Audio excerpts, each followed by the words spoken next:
This is Comet Watch, Season 2, Episode 13, A Tales from the Darkside. On our journey to review every single episode of Tales from the Darkside. And it's written by Jules Selbo, but she has some help this time by Harvey Jacobs. One of the better Jules Selbo episodes, her co-writer holding her back from being her full self. Jules Selbo wrote 2 episodes of Season 1, Grandma's Last Wish and False Prophet.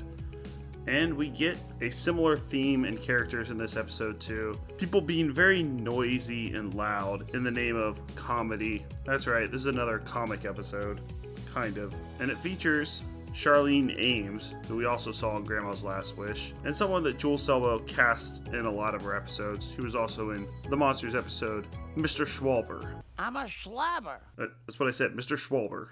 I'm a schlabber. So Jules Selbo likes using this actress in her episodes, and Charlene Ames plays character Kate, which is similar to the character she played in Mr. Schwalber and also in Grandma's Last Wish. So her husband Engelbert has an observatory in his house with this large telescope and wants to watch Halley's Comet, but Charlene wants him to go out with her on a date. He doesn't do that, and then somehow magically, while watching this comet, a girl appears in his observatory named Laura.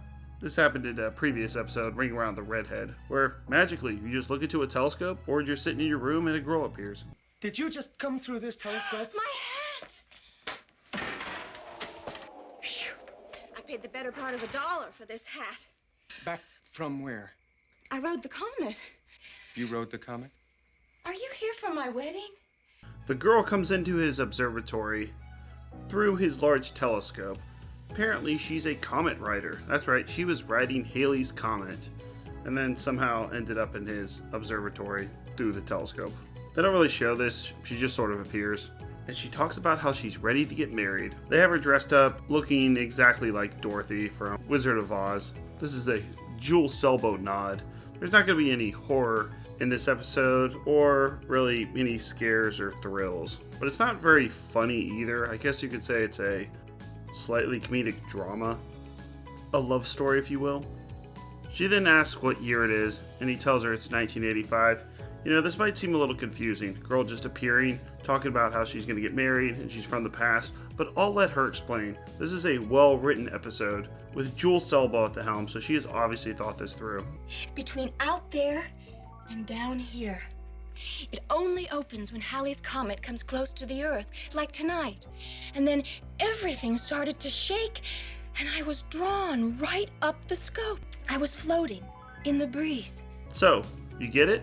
Makes sense now? Did Dorothy explain it to you? It is down here and now it's up here. I get it. She's been riding this comet for 75 years with another man she mentions, Edmund, who we're about to see. Now, this does seem a little too goofy, even for a horror or a fantasy show. That's why something like Wizard of Oz actually works. She clicks her shoes together as she's transported to another world. Or Lion the Witch in the Wardrobe. They have a magical wardrobe that transports them into another world. But once you get to outer space, it's not just someone has a machine that can transport you to back in time or to fantasy worlds. In this case, you're actually out in outer space with no spacesuit or anything. So it's a little goofy, but okay. I feel like if you're going to go fantasy, you should go full fantasy. This episode came out in 1985. So there was a lot of talk of Halley's Comet at that point, because a year later in 1986, we would see the appearance of Halley's Comet. And the next time we're going to see it is in 2061. So we will cover it on this very show in 2061, the next time we see Halley's Comet. But maybe if you saw this episode back in 1985 and was seeing all the news reports that, wow, you can go out and see Halley's Comet. It comes every 75 years. It would have been more important, timely, or having to do with what was actually happening at the time. People getting amped up to see this comet. So that's something to keep in mind of why this episode was probably released, since it is quite subpar. Is it just that fuzzy thing in the middle? That's it. Just that fuzzy thing. The only thing there. Sorry about that, but that's all there is. I guess it was a little disappointing. There was so much play given to it. The goofiness meter gets notched up quite a bit when we get an appearance from another person who's been riding the comet. It hasn't only been this person, Laura. It's also been this guy named Edmund Halley, who first discovered the Halley's Comet. And he's dressed like it's the 1600s, because he's from the 1600s. And Edmund Haley wants to marry this girl Laura, but she doesn't really seem very into him. Edmund Haley first spotted Halley's Comet in 1705 and impresses the astronomer Engelbert with all of his knowledge. So now we have a love triangle. Well, it's like a foursome, a love foursome. Laura, you have caused me a deal of trouble. You must return with me while the time window is still open. I wish I'd never found the time window. Take your little bride with you and get out of my house. I'm not going back. My husband will do as I tell him. Engelbert? Engelbert? I'm a slabber. We've been waiting this entire episode for Engelbert to stand up for himself and stop letting his wife walk all over him. Not really anything in the way of special effects outside of some smoke screens that they show when they supposedly come out of this telescope. And while the ending is decent, they finally get rid of the two annoying characters. It takes too long to get to that point. If they knocked these people off early on, then maybe they could have some adventures riding the Comet. That would have been a lot more interesting. Oh, no, we won't. You get back inside that telescope and leave Engelbert alone. Charlene! Yes, Laura, after you. Hold it! Engelbert, listen to me.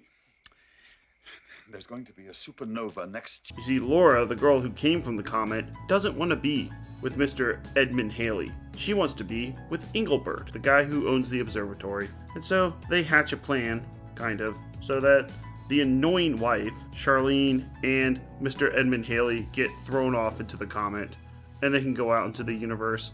We get a happy ending with Engelbert, Dorothy herself, living together. There's not much to say about this episode. I'm going to give it a 3. There's no part that really stands out.